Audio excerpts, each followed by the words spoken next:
Jadi dalam banyak-banyak ilmu pula, manakah ilmu yang paling top 3? Yang paling tinggi dia punya kedudukan, kepentingan menuntutnya itu. Ada 3. Tauhid, fiqh, tasawuf. Gilah mana-mana tok guru pun tanya dia, dia jawab ni. Tauhid, fiqh, tasawuf. Tauhid, fiqh, tasawuf. Tauhid untuk kita kenal Allah dan Rasul. Fiqh untuk kita beribadah pada Allah. Tasawuf untuk mendidik hati kita tunduk pada Allah dan Rasul. Ini semua ada kaitan ketiga-tiga ni. Dan kenapa 3 ilmu ni paling penting? Sebab 3 ilmu ni lah yang ditanya di dalam kubur. Man rabbuka, siapa Tuhan kamu? Jawapan ni dalam mana? Dalam ilmu tauhid. Orang yang mengenal Allah baru akan jawab Allah Rabbi, Allah Tuhanku. Kalau dia tak kenal Allah, dia tak akan boleh jawab Allah Rabbi.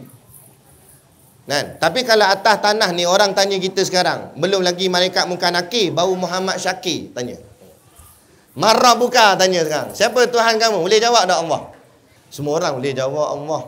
Tapi dalam kubur nanti, kenapa ada orang tak boleh jawab Allah, Ustaz? Kan atas tanah dia boleh jawab. Sebab yang atas tanah yang jawab mulut. Tapi nanti dalam tanah yang jawab bukan mulut. Sebab mulut kaku dah. Mayat kerah dah, tak boleh bergerak. Jadi yang akan jawab nanti dalam kubur bukan jasad kita, roh kita. Jasad, makanan dia nasi. Nu lauk air merah Ni air tak merah pun. Gurau jangan ambil pula. Ada. Kan? Itu makanan jasad. Dan makanan roh ni, ilmu ni makanan rohani. Kita masukkan makanan jasad sampai badan kita jadi sihat, jadi gemuk. Nah, tapi kita lupa nak bagi makanan rohani. Sedar tak sedar, roh kita kurus keding. Bila roh kurus keding, roh tu yang nak jawab dalam kubur tu. Nah, bila roh tak cukup makan, tak sihat, macam mana roh nak jawab Allahu Rabbi? Tak boleh jawab. Sebab yang nak menjawab itu roh kita. Yang akan ditanya nanti roh, bukannya jasad. Jasad tinggal tulang duduk dalam tanah tu. Kan? Tu cerita dia. Okey. Jadi daripada 3 ni, ilmu yang ditanya ilmu tauhid. Kemudian lagi nanti ditanya tentang amalan kita. Amalan itulah ilmu fiqh. Bagaimana solatmu akan ditanya. Macam mana kita nak jawab solat kita kalau kita pun tak tahu rukun solat apa dia, cara solat macam mana. Kan? Kena tahulah belajar ibadah, belajar fiqh. Lepas tu akan ditanya soal hati kita, keikhlasan kita apa semua ni. Kan? Itu belajarnya dalam ilmu tasawuf. Sebab tu 3 ilmu ni paling tinggi ranking dia, paling mustahak. Tapi bukan maksud 3 ilmu ni ilmu paling besar, tak. Ilmu paling besar ilmu Quran. Ilmu kedua besar hadis. Tapi untuk nak faham Quran, ini basic dia dulu. Tauhid kena faham dulu, fiqh kena faham dulu, tasawuf kena faham dulu. Kalau terus pergi Quran terus tanpa belajar tauhid, jadi macam mana? Dia akan jadi seperti Pak Wahab. Kenal Pak Wahab? Tak kenal? Wahabi lah. Bukan Pak Wahab orang nama Wahab. Ramai agak Pak Wahab tu kan? Wahabi.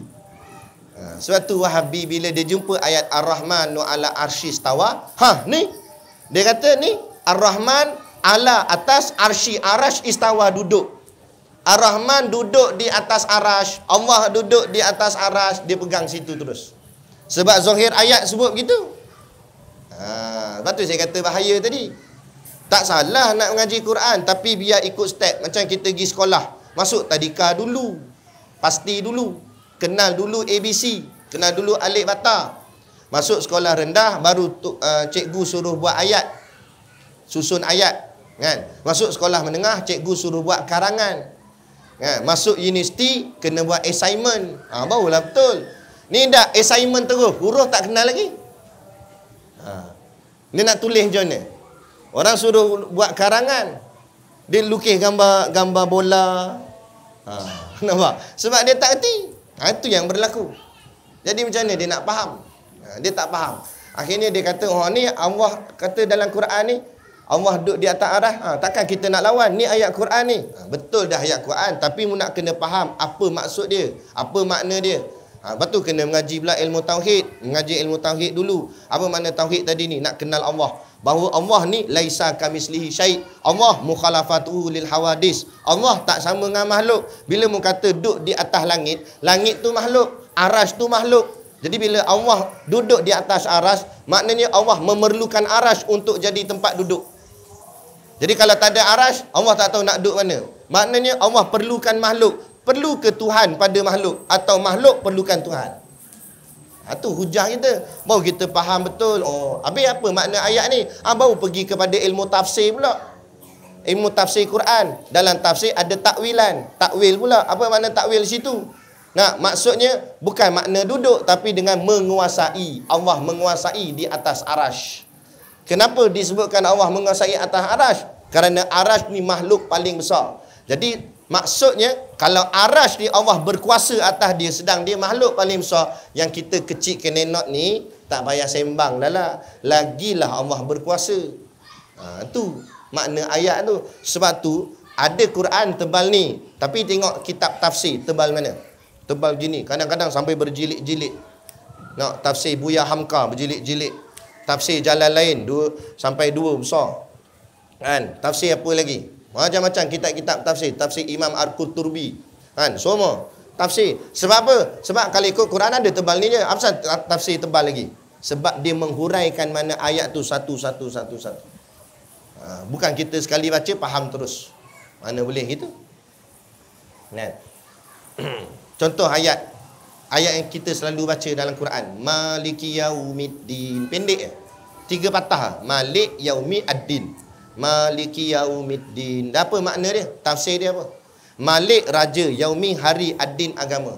Allah raja hari agama. Apa maknanya? Maknanya Allah nak bagi tahu kat kita, kat dunia ni mu bolehlah berlagak macam raja. Kamu ada kuasa sampai orang terpaksa tunduk dengan kata-katamu. Orang kena ikut cakapmu. Tak apa, dunia aku bagi peluang. Aku nak tengok sejauh mana keangkuhanmu. Tapi nanti hari aku, hari agama, hari akhirat, aku Malik, kata Allah. Aku raja. Sekarang kamu yang kena ikut kata aku. Kalau aku kata neraka, neraka kamu duduk. Tak kira siapa-siapa pun kamu. Itu maksud. Jadi walaupun ayatnya pendek, tapi maknanya besar. Sehingga kalau orang yang betul-betul faham sampai ke ayat ni, bergetar jiwa dia, takut kepada Allah. Dengan nama Malik itu pun Allah. Allah yang Malik, Allah yang raja. Gitu. Boleh?